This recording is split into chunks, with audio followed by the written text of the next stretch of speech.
So the chapter that we are going to cover today is on raw materials, and I'm going to speak about raw materials majorly around the concept of supply chain. So these are your learning objectives from this chapter. So we will establish some sort of knowledge on raw materials pertaining to supply chain. We will conceptualize the flow of textile supply chain. We will then speak about tariffs and how they affect raw material choices. And we'll also discuss on textile certification and a bit about textile innovation.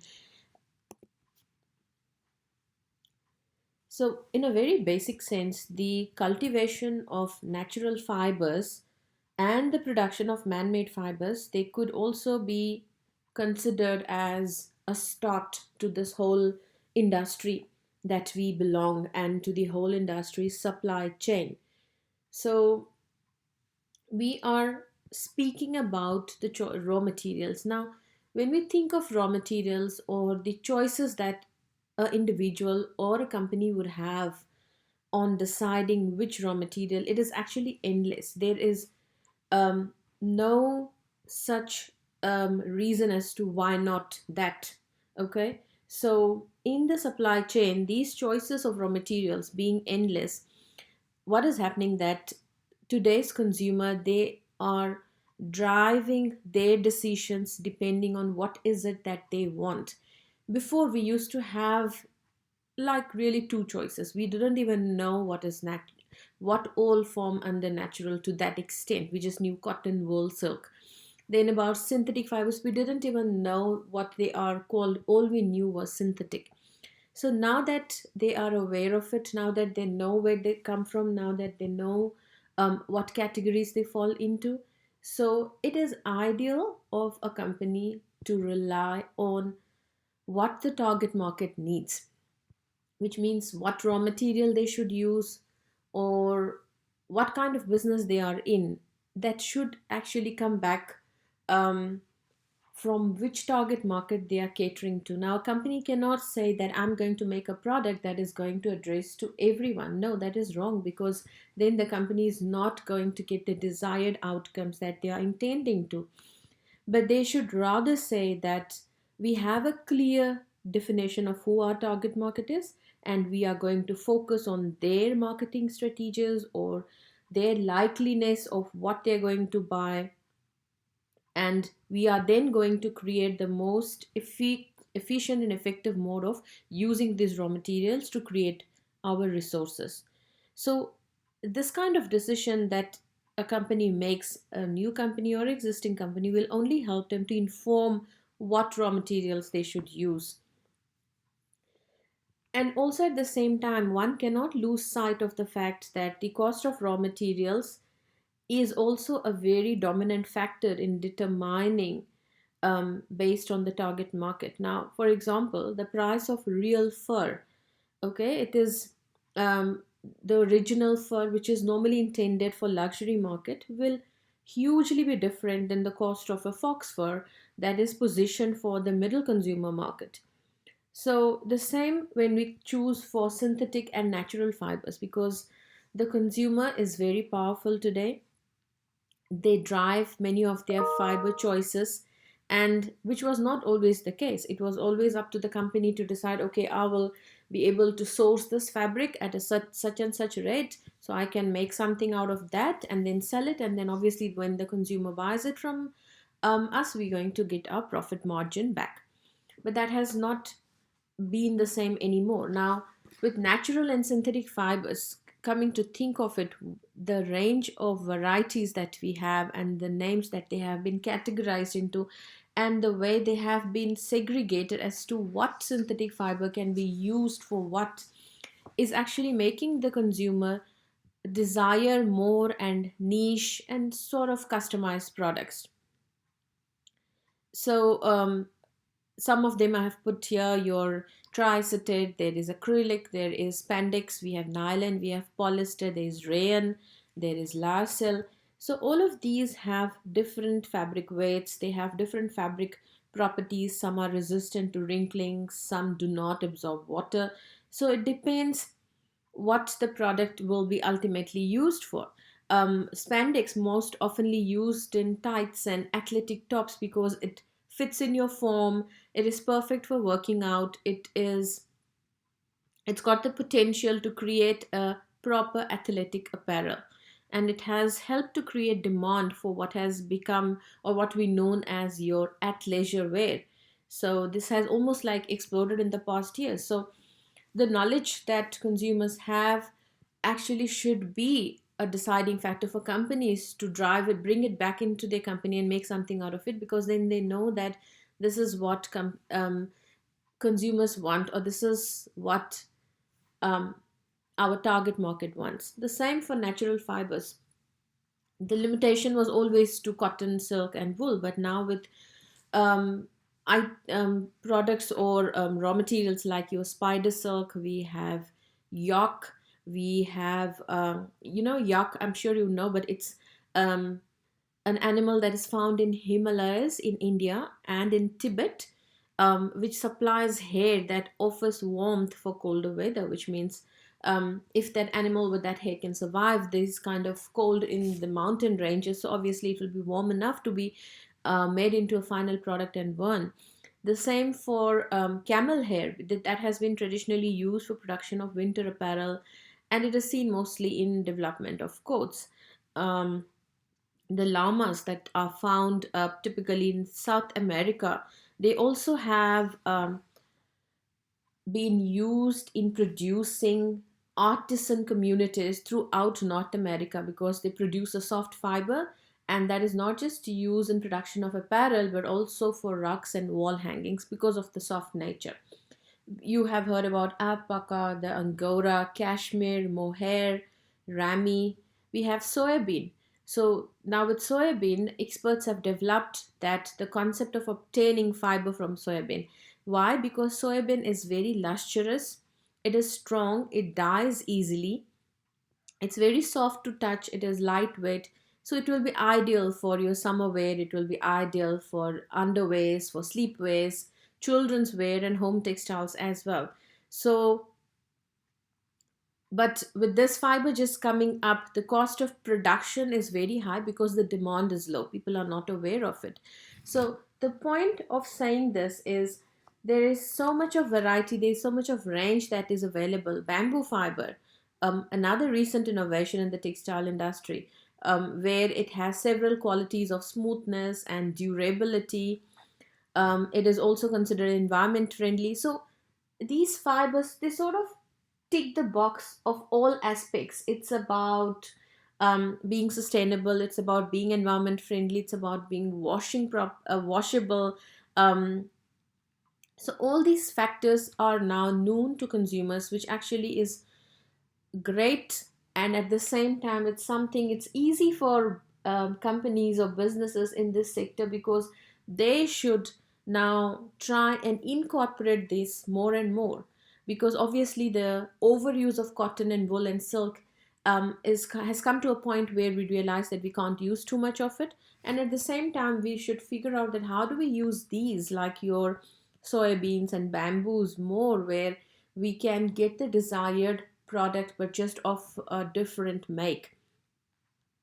There are also different other natural fibers where experts are trying to develop fabrics from plants such as your wheat, your rice, beetroot, because they have been known that for the properties that is or can be used being wearable. So yeah, so the range of raw materials and the range of choices that consumers have.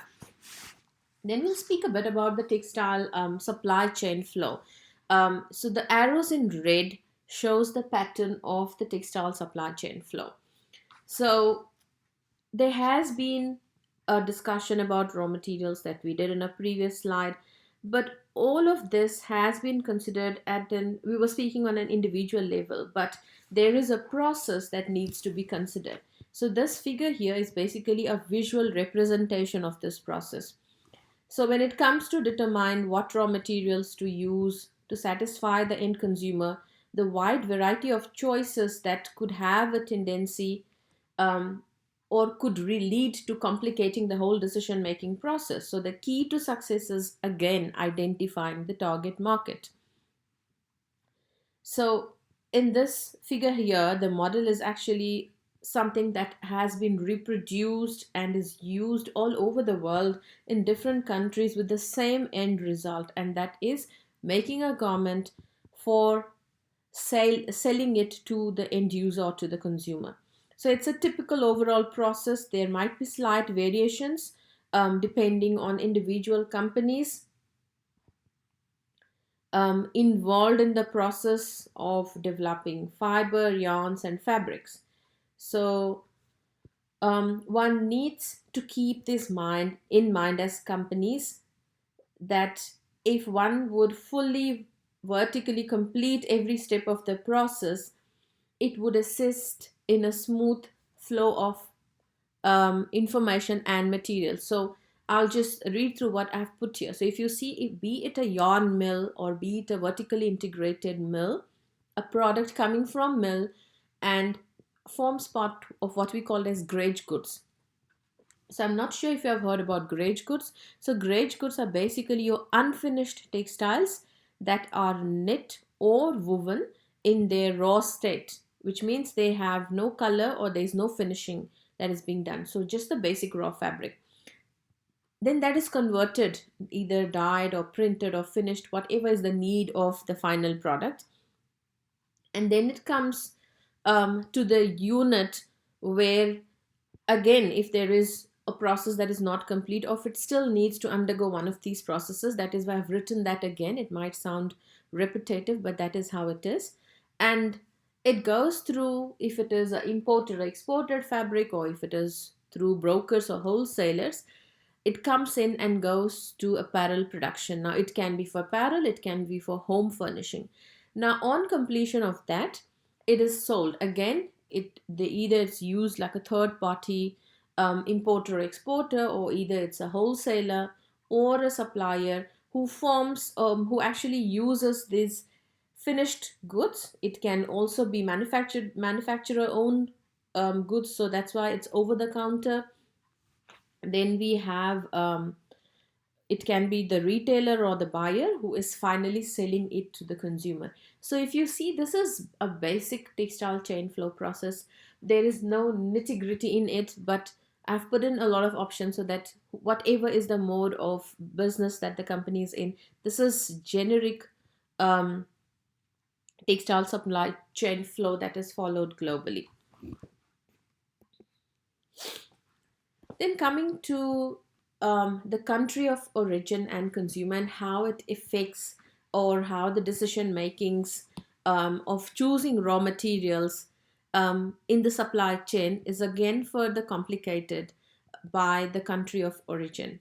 So which means when consumers purchasing any piece of clothing, it can be accessory, it can be fabric, they do not really know most of the time where the product is coming from. And this is what, if any of you, all of you have come across, if you go to fabric shops, you will see that not all of them have been written with, yes, some of them, but I think that's only when, if the fabric is very niche or fabric is very pricey, then they say, okay, it comes from such and such. I feel it's more about just making it look that it's an imported fabric and hence the value is such. But in reality, do brands, retailers, and design houses provide enough information to the consumer when it comes to country of origin? For the sake of transparency and all of that. So the US government has actually made it sort of a rule where it says that it requires that the country of origin be permanently fixed and visible at the point of purchase. So whenever a consumer or a wholesaler or a supplier is buying it, they clearly know where it is coming from.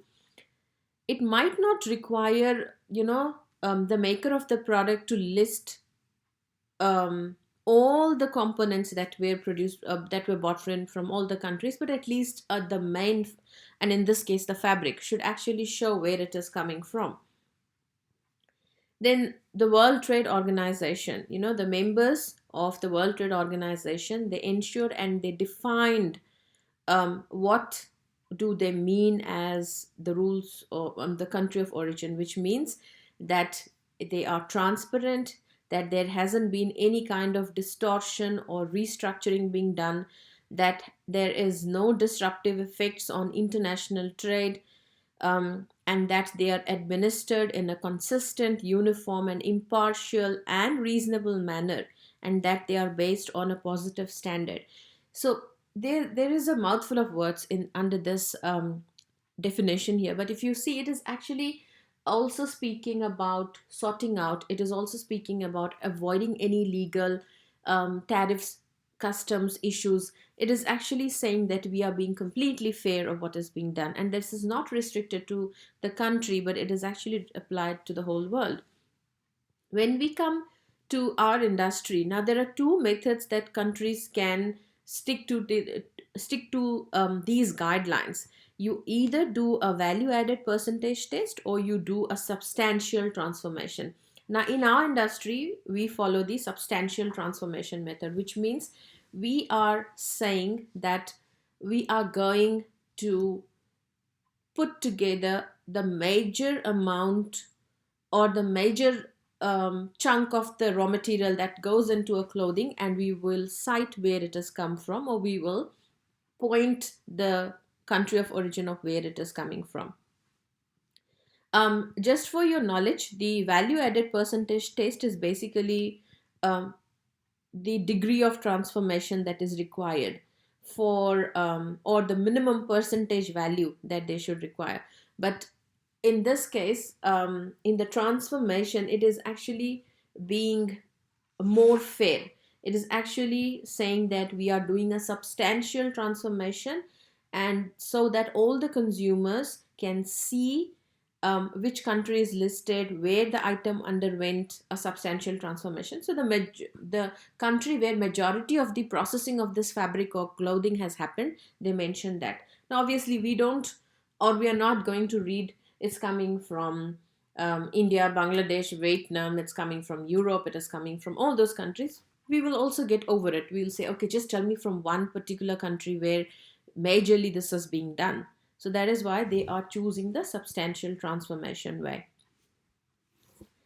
And then, as such, also in the industry that we fall into, there is a whole lot of focus, or a great deal of energy goes into corporate social responsibility and the ethical issues. Um, but it is aimed majorly at the factory level. So, and why? Because we need a great amount of transparency in terms of the entire fashion chain. If we were to provide consumers with all the information they require to make an informed decision of purchasing a product. So, let's, for example, in case of a men's knit shirt, it's fairly straightforward.